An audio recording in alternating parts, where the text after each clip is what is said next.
Good morning everybody. आज मैं स्वदेश कविता पढ़ाने जा रही हूँ जिसको लिखा है गया प्रसाद शुक्ल सनेही ने। वे यूपी के रहने वाले थे।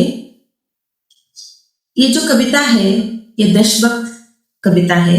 देशभक्त के आधारित पर ये कविता लिखी गई है। इन्होंने ऐसे बहुत सारी कविता लिखी है लेकिन ये बहुत अच्छे कविताओं में से एक है। सो मैं स्टार्ट करती हूँ। फास्ट इंजा वो हृदय नहीं है, पत्थर है जिसमें स्वदेश का प्यार नहीं। जो जीवित जोश जगा न सका उस जीवन में कुछ सार नहीं। जो चल न सका संसार संग उसका होता संसार नहीं। जिसने साहस छोड़ दिया वो पहुंच सकेगा पार नहीं। हृदय का मतलब होता है दिल, मन। स्वदेश का मतलब होता है अपना देश। सार का मतलब होता है मूल्य। साहस का मतलब होता है हिम्मत, बहादुरी। और पार मतलब सफलता तक पहुंचना, टू रीच द गोल। कभी ये कहते हैं, इन पंक्तियों में कभी ये कहते हैं कि जिसके हृदय में अपने देश के लिए प्रेम नहीं है वो पत्थर के समान है। वो दिल नहीं है उसका, वो एक पत्थर जैसा चीज है। इसमें कोई फीलिंग्स नहीं है, मतलब कोई भावना नहीं है। ऐसा जीवन जिससे कोई उत्साह और जिसमें कोई उत्साह नहीं है, कोई जोश नहीं है, जो दूसरे को इंस्पायर नहीं कर सकता, उस जीवन का कोई मूल्य नहीं है, मीनिंगलेस है। ऐसा व्यक्ति जिसके हृदय में देशभक्ति नहीं है और देशभक्तों के लिए भी जोश नहीं है, उसका जीवन व्यर्थ है। व्यर्थ मतलब बेकार है, उसका जीवन ही बेकार है। जो दूसरों के लिए नहीं सोच सकता उसका जीवन ही बेकार है, कभी कहते हैं। और एक तरह से सच भी है। अगर तुम अपने सिर्फ अपने बारे में सोचते हो तो तुम मतलब सोसाइटी के लिए कुछ नहीं कर सकते। जैसे कि अगर तुम समाज के लिए कुछ करते हो तो तुम अपने लिए भी करो। Indirectly you are doing for yourself only. अगर तुम समाज के लिए करते हो तो तुम अपने लिए भी कर रहे हो, और अगर समाज के लिए करते हो तो इसका मतलब देश के लिए भी कर रहे हो। तो देश के लिए अच्छा जो करता है उसका हृदय है। उसका हृदय कोमल है, कभी बोल रहे हैं। कभी ये भी कहते हैं कि दुनिया के साथ कदम से कदम मिलाकर जो नहीं चल सकता वो चलने का लायक नहीं है, और वो समाज में अपना स्थान मतलब नहीं पा सकता कभी भी। और जो लोग साहस छोड़ देते हैं, बीच रास्ते में साहस छोड़ देते, जैसे कि कोई काम करना शुरू किया, जैसे कि मैंने कोई बहुत बड़ा कुछ सोचा है जिंदगी में कुछ करूंगी, और आगे जाके मैं आधे रास्ते में छोड़ के मतलब मैं हार मान लेती हूँ कि हाँ मैं ये नहीं कर सकती, तो इसका मतलब मैं साहसी नहीं हूँ।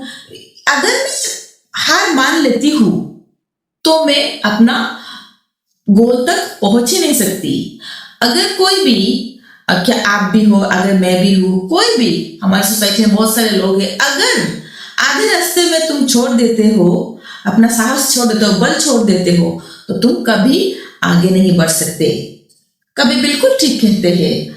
और अपने लक्ष्य तक जो पहुंच नहीं सकते, वो जिंदगी में अपने लिए कुछ नहीं कर सकते तो दूसरों के लिए क्या करेंगे। इसका मतलब है जो व्यक्ति हार मान लेते हैं वो जीवन में कभी आगे नहीं बढ़ सकते। समझ में आया ना? ठीक है। जिससे ना जाति उद्धार हुआ होगा उसका उद्धार नहीं। जो भरा नहीं है भावों से बहती जिसमें रसधार नहीं, वो हृदय नहीं है, पत्थर है जिसमें स्वदेश का प्यार नहीं। कभी ये कहते हैं, जाति तो आप लोगों को समझ में आता है, जाति समाज समुदाय को जाति कहते हैं। उद्धार मतलब किसी का भलाई, किसका उद्धार करना मतलब किसी का भलाई करना। भावों मतलब भावना, फीलिंग्स। रसधार का मतलब है कि प्रेम का लहर, मतलब तुम्हारे अंदर अगर प्रेम का लहर ना हो तो तुम दूसरों के लिए अच्छा कर ही नहीं सकते। तुम्हारे अंदर जो मन में भावनाएं होनी चाहिए, तुम्हारे अंदर दूसरों के लिए प्रेम होना चाहिए और समाज के लिए होना चाहिए। दूसरों के लिए मतलब समाज के लिए। तो कभी कहते हैं कि जो व्यक्ति अपने समाज और जाति को उद्धार नहीं कर सकता, मतलब अपने समाज की भलाई नहीं कर सकता, उसको हम लोग कैसे मान ले कि वो अच्छा इंसान है। वो कैसे देश का भला करेगा और कैसे वो अच्छा इंसान कहलाता है? ऐसा नहीं हो सकता। उसका स्वयं को भी, वो अपने आप को भी, स्वयं मतलब अपने आप को भी, अगर वो समाज के बारे में सोचेगा नहीं तो वो खुद को भी उद्धार नहीं कर सकता। समाज के बारे में नहीं सोचेगा, अगर फिर देश के बारे में नहीं सोचेगा तो अपने आप को उद्धार नहीं कर सकेगा, कुछ बन नहीं पाएगा। तो उसका जीवन क्या हो जाएगा? व्यर्थ हो जाएगा, मतलब बेकार हो जाएगा। जिस हृदय में अपने देश के प्रति प्यार नहीं हो वो एक पत्थर के समान है, वो उसका दिल नहीं है। फिर कभी कहते हैं, जिसकी मिट्टी में उगे बड़े, पाया जिसमें दाना पानी, हे माता पिता बंधु जिसमें हम हैं जिसके राजा रानी, जिसने की खजाने खोली है, नवरत्न दिए है लसानी, जिस पर ज्ञानी भी मरते हैं, जिस पर है दुनिया दीवानी। दाना पानी का मतलब तो आप लोगों को पता होगा, खाना और पीना, मतलब जो हम लोग भोजन करते हैं ना, जो हम लोग खाते हैं उसको खाना दाना बोलते हैं, और पानी तो आप सबको पता ही है। बंधु यहाँ पे समझाया है भाई को, या हमारा जो रिलेटिव्स होते हैं, रिश्तेदार होते हैं ना, इनको बंधु कहा गया है इस कविता में। खजाना मतलब धन संपत्ति, जो हमारे पास है, हमारे पास लैंड है, हमारे पास पैसा है, सब हमारा खजाना है। नवरत्न मतलब नया चीज, नया कुछ और अनमोल है, जिसका कोई मोल नहीं है। नवरत्न भी हमें देश ने दिया है, खजाना भी हमें देश से मिला, और भाई बंधु भी हमारे देश में ही रहते हैं, समाज में रहते हैं। और लसानी का मतलब है अनोखा, कुछ something extra, something unusual, positive. So ज्ञानी का मतलब तुमको पता है, विद्वान। सो कभी कहते हैं, उस भूमि की महिमा गाता है जहां हम जन्मे हैं, जहां हम जन्मे हैं, पले बड़े हैं, और जिसने हमें अन्न पानी दिया है। कभी उस मतलब जगह का, उस भूमि का, उस मिट्टी का महिमा गा रहे, गीत गा रहे हैं कि इस मतलब भूमि को हम लोग को पूजना चाहिए, हमें प्यार करना चाहिए, उस भूमि के लिए कुछ करना चाहिए, जिस भूमि ने हमें इतने सारे रिश्ते दिए हैं, इतने सारे अनमोल खजाने दिए हैं। यही भूमि हमारे माता पिता है और हमारे संबंधियों की भी भूमि है, मतलब ये भूमि भी हमारे माता पिता है, और ये हमारे माता पिता का भी भूमि है, और हमारा जो रिश्तेदार है, हमारे भाई का भी यही भूमि है, यही देश है, और हमारा दोस्तों का भी यही देश है। सो इस देश ने हमें बहुत सारे चीज दिए हैं, बहुत सारे ज्ञानी लोग दिए हैं।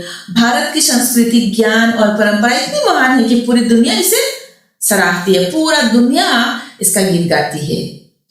सो फिर हम आगे बढ़ते हैं। उस पर है नहीं पसीजा जो, क्या है वो? भूखा पार नहीं, भूखा भार नहीं, निश्चित है, निसंशय निश्चित है, जान एक दिन जाने को है। कालदीप जलता हरदम, जल जाना है परवाने को, सब कुछ है अपने हाथों में, क्या तोप नहीं, तलवार नहीं। वो हृदय नहीं है, पत्थर है, जिसमें स्वदेश का प्यार नहीं। पसीजा का मतलब है दया आना, कोमल भावना, मतलब सॉफ्ट हार्टेड जो होते हैं ना वो। और भू मतलब धरती, हमारा जो पृथ्वी है ना, वर्ल्ड है, उसको भू कहते हैं। निश्चित मतलब तय है, कंफर्म है, हमारा जो मृत्यु है ना, हमारा जो मरना है वो निश्चित है, यही कहा गया है। निसंशय मतलब बिना संदेह के, कोई संदेह नहीं कि हम मरेंगे, एक ना एक दिन मरेंगे। जान मतलब प्राण, लाइफ। कालदीप मतलब मृत्यु का प्रतीक दीपक, जो उसको कालदीप बोलते हैं, कि जब हम लोग बोलते हैं ना काल आएगा और हम नहीं रहेंगे, मतलब हमारा मृत्यु का दिन आएगा। हरदम मतलब हमेशा, ऑलवेज। और परवाना मतलब दीवाना, बलिदान देने वालों को परवाने कहा गया यहाँ पे। और तब मतलब युद्ध में यूज करने वाला सामान, मतलब हथियार भी बोल सकते हैं। तो कभी कहते हैं कि जिस व्यक्ति के हृदय में देश के लिए करुणा नहीं है, प्रेम नहीं है, और प्रेम का भाव नहीं है, वो वास्तव में इस धरती पर एक बोझ है। अभी पहले कह रहे थे कि पत्थर है उसका, तो पत्थर कभी कभी बहुत मतलब भारी होता है, तो जो व्यक्ति कुछ कर ही नहीं सकता समाज के लिए, देश के लिए, वो अपने आप के लिए भी कुछ नहीं कर सकता, तो वो एक धरती का बोझ है। कभी ये भी कहते हैं कि सभी को पता है कि हम लोग मरने वाले हैं, तो क्यों ना कुछ अच्छा करके हमारा मृत्यु के पहले कुछ अच्छा काम कर ले। अगर मृत्यु निश्चित है तो सेवा करो, सबका, समाज के लोगों को सेवा करो, और ऐसा खुद को करो कि तुम मरने के बाद भी लोग तुम्हारे बारे में कहे, और कहे कि हाँ इसने ये किया है, इसने ये अच्छा ही किया है, अच्छा कुछ चीजों में तुम्हारा नाम आए। और जैसे कि दीपक में परवाना जल रहा है, वैसे तुम जलो। दीपक में अगर परवाना जल रहा है ना, वो मतलब लाइट दे रहा है सबको, और अगर तुम जलते हो, अगर तुम कुर्बानी देते हो, तो तुम्हारे कारण जो बाकी लोगों को लाइट मिलेगा, कुछ इंपॉर्टेंस जो कुछ इंपॉर्टेंट मिलेगा देश को, वो तुम दे सकते हो मरने के पहले, कुछ कर सकते हो देश के लिए। हमारे पास सब कुछ है, हथियार है, साहस है और बलिदान देने का शक्ति भी है, फिर भी क्यों हम लोग घर में बैठे कुछ नहीं करके बैठे हैं। ये इस जनरेशन के लिए बहुत अच्छी कविता है कि हम लोग ऐसे बैठ के अपना टाइम बर्बाद करते हैं, मोबाइल में गेम खेलते हैं और हम लोग देश के बारे में नहीं सोचते। देश के बारे में तो बहुत दूर की बात, अपने माँ बाप के बारे में नहीं सोचते। इसीलिए वो कहते हैं कि जैसे कि आप है, आप अपने बारे मम्मी के बारे में नहीं सोचते, पापा के बारे में नहीं सोचते, पापा मम्मी कितना कोशिश करते हैं तुम लोगों को कुछ बनाने के लिए। अगर तुम लोग कुछ बनते हो तो समाज के लिए भी अच्छा होगा और देश के लिए भी अच्छा होगा। अगर तुम गांव के लिए कुछ अच्छा करोगे तो पूरा डिस्ट्रिक्ट के लिए अच्छा होगा, डिस्ट्रिक्ट के लिए कुछ अच्छा होगा तो स्टेट के लिए अच्छा होगा, अगर स्टेट के लिए अच्छा होगा तो यूजुअली देश के लिए अच्छा होगा, इंडिया के लिए अच्छा होगा, और इंडिया के लिए अगर अच्छा होगा तो इसका मतलब वर्ल्ड के लिए अच्छा होगा। मतलब all the things are connected. इसीलिए कहते हैं कि अगर हमारे मन में देश के लिए प्रेम नहीं है तो हमारा हृदय नहीं पत्थर है। समझ में आया? अगर समझ नहीं आया तो आप लोग पूछ सकते, दोबारा पूछ सकते। कोई भी प्रॉब्लम हो तो आप लोग बिना झिझक हमें क्वेश्चन कर सकते हैं। Thank you.